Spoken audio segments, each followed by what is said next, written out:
38-ші мектеп лицейінің 5-ші А сынып оқушысымын. Коронавирус пандемиясына байланысты біз қашықтықта оқуға өттік. Қашықтықта оқудың өзінің жақсы және жаман жағы бар. Жақсы жағы біз бір сабақты түсінбесек, оны қайталап қарауға болады. Және бірінші күндерде бізде техникалық қиындықтар болған, ал қазір бәрі жақсы. Жаман жағы біз қазір сыныптастарымызда мұғалімдерді көре алмаймыз. Және мектепті өте сағындық. Әрине, қандай қиындық болмасын, бізге жас ұрпақтың білім алуын қамтамасыз еткен мемлекетке, білім жүйесінің барлық қызметкерлеріне, жандарына, ұстаздарға көптеген алғыс білдіремін. Басталғалы бері қашықтықтан оқуды бастадым. Әрине, бұл мұғаліммен және сыныптастарымен жүзбе-жүз сабақ өткенге жетпейді. Бірақ сонда да маған қашықтықтан оқыған ұнады. Маған қашықтықтан оқу ұнайды. Бірінші рет маған қиын болды, ал қазір маған өте ұнайды оқуға. Сау болыңыз. Қашықтан оқытуды ұйымдастырған үшін Нұр-Сұлтан қаласының 38-ші мектеп лицейінің әкімшілігіне мен мұғалімдерге алғысымды білдіргім келіп отыр.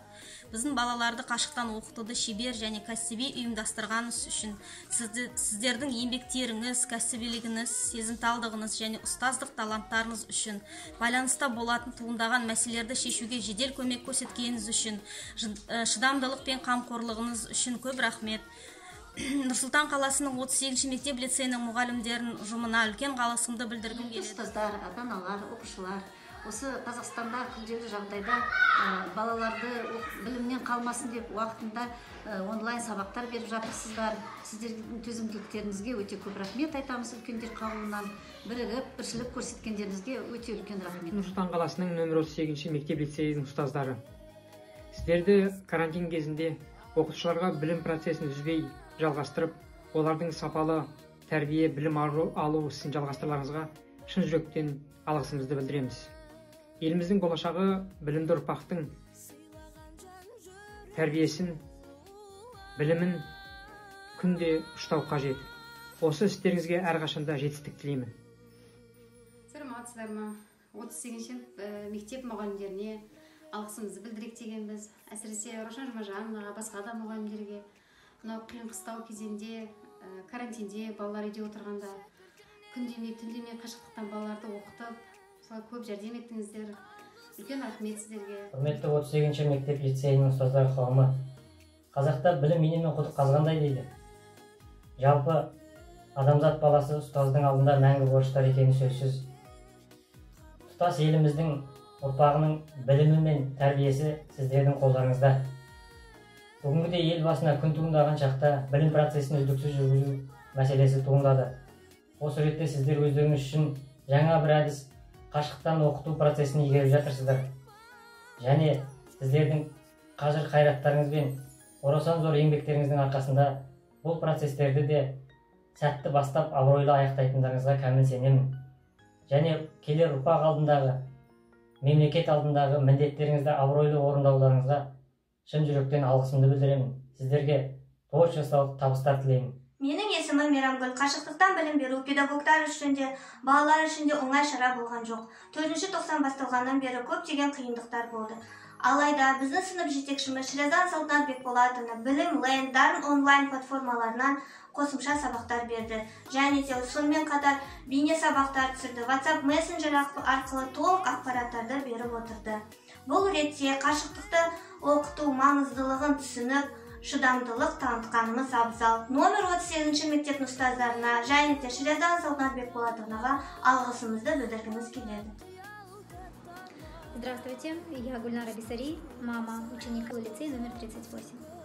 Хотела отметить, что карантинное время для нас, для всех, стало неожиданным испытанием, но я считаю, что мы достаточно хорошо справились, учителя, быстро смогли адаптироваться, смогли освоить все программы, видеоуроков, смогли освоить различные мессенджеры, нашли возможность, как общаться с детьми и кроме классической формы через Google Class. Учителя стараются без внимания не оставить каждого ученика, отрабатывая с каждым в мессенджерах, описывая результаты сданных работ в WhatsApp. И я понимаю, что не для многих учителей данная ситуация была легкой, всем пришлось осваивать что-то новое, ранее неизведанное, так же, как и нашим детям, поэтому я считаю, что мы очень хорошо справились.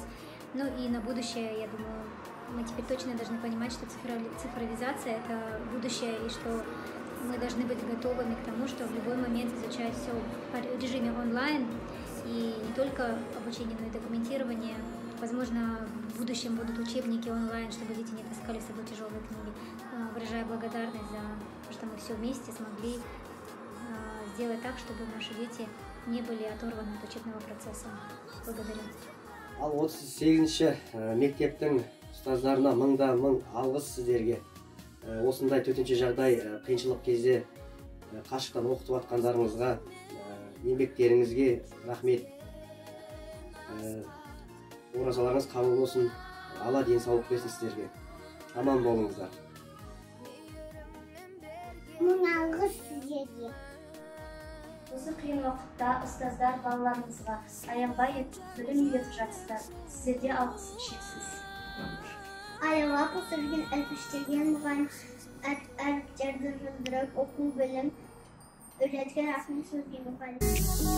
Мәңгі ұстазлай құрметке қабылда бол енді шәкіртіңнен